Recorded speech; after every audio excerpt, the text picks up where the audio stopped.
Hello दोस्तों, आप सबों का इन्फोटेक अमीन चैनल में बहुत बहुत स्वागत है।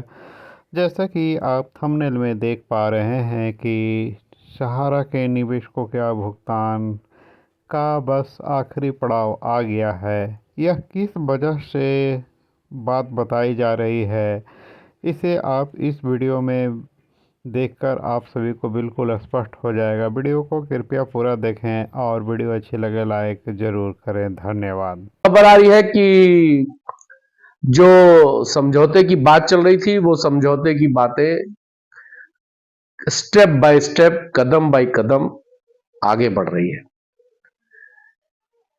सहारा से भी इस विवाद को खत्म करने का के प्रयास में है और उसी दिशा में बातें चल रही है। जो गुड न्यूज आ रही है वो दोस्तों ये आ रही है कि सहारा पुनः खुलेगा, पुनः शुरू होगा सहारा, और भुगतान सहारा के ऑफिस से होगा और सेबी की देखरेख में होगा। मतलब सेबी की मॉनिटरिंग में होगा।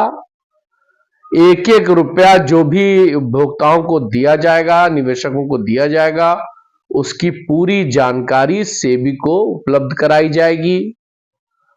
और दोबारा जो शुरू होने की बात हो रही है, ये मैं बता रहा हूं कि ऑफिस जो खुलेगा सहारा, तो वो इसके लिए खुलेगा कि सेबी की देखरेख में और सेबी की निगरानी में और सेबी को रिपोर्ट करते हुए वो शेष भुगतान करेंगे। इस पर चर्चा और इस पर बात बनती नजर आ रही है। और बाकी जो एनआईए का मामला है, मतलब न्यू इन्वेस्टमेंट का, वो सुप्रीम कोर्ट के अंतिम फैसले के बाद जो ये विवाद चल रहा है सुप्रीम कोर्ट में सहारा सेबी का, कंटेम आप इसको कहें, मैं तो इसको विवाद नहीं कहता, और इस पर फैसला 3, 4, 5 को मैं मानता हूं कि आ गया है, सब कुछ क्लियर हो गया है। अब उस फैसले का क्रियान्वयन में जो चल रहा है उसी की ये तारीखें पड़ रही हैं। तो ये बात कही जा रही है कि सुप्रीम कोर्ट के फुल एंड फाइनल फैसले के बाद, यानी अंतिम फैसले के बाद, एनआई भी शुरू हो सकती है या होगी। उसके लिए बाकी और जो उनकी कागजी कार्रवाई है वो उनको करना होगा।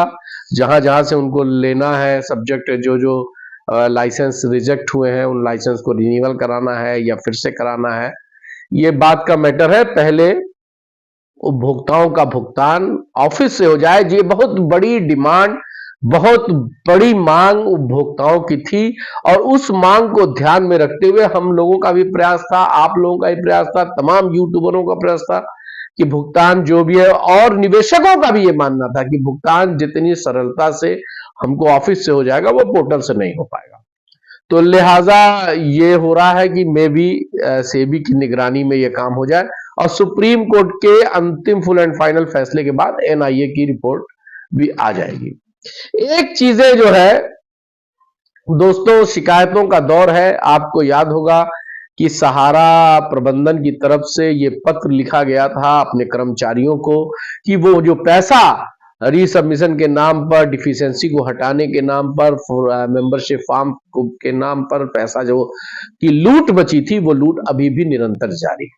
इसकी शिकायत तमाम लोग मुझसे भी करते हैं और यूट्यूब पर भी देखने को मिल रहा है कि पैसा, मतलब लिमिट क्रॉस कर रखा है लोगों ने। 1,000, 2,000, 4,000 पीड़ितों को पीड़ित किया जा रहा है। इसके लिए सहारा प्रबंधन टाइट भी हुआ, लेकिन उसके टाइट होने का कोई असर दिखता नजर नहीं आ रहा है। कुछ लोगों को टर्मिनेट किया गया, कुछ लोगों को हटाया गया, लेकिन आज भी बड़ी संख्या में सहारा ऑफिसों से डिफिशियंसी के नाम पर घूस लिया जा रहा है। मैं जब ये बात कहता हूं तो मेरे उस पर तमाम सहारा के लोग ये कमेंट करते हैं कि साहब, और पेट नहीं रखा जा सकता है, और हम लोगों को सैलरी नहीं मिल रही है। सैलरी नहीं मिल रही है ये इशू दूसरा है, और आप घूस ले रहे हैं ये इशू दूसरा है। अगर आप सैलरी नहीं मिलने के बाद भी सहारा में काम कर रहे हैं तो ये आपकी कोई मजबूरी होगी, और यकीनन सहारा में अगर आप बिना सैलरी के काम आज तक कर रहे हैं तो आपको यह विश्वास होगा कि आपको सैलरी मिलेगी। तो जब आप उस सैलरी आपकी पक रही है या सैलरी बन रही है तो फिर ये पीड़ितों को पीड़ित करना कहां का न्याय है? तो मैं इस चीज से एकदम सहमत नहीं हूं और मैं इसका बहुत खंडन करता हूं। प्रबंधन ने इस पर ठोस कदम, कठोर कदम उठाए, लेकिन अभी भी उन कदमों का असर कुछ घूसखोर टाइप के लोगों पर नहीं हो रहा है। ऐसा नहीं है वफादारों की कमी नहीं है, सहारा वफादारों के भरोसे ही पुनः स्टैंड करने की पूरी तैयारी कर रही है और करेगी। स्टैंड जो होगा उसमें बहुत बड़ा रोल सहारा के उन वफादारों का होगा जिन्होंने 12-14 साल में सहारा के लायल वो बने रहे।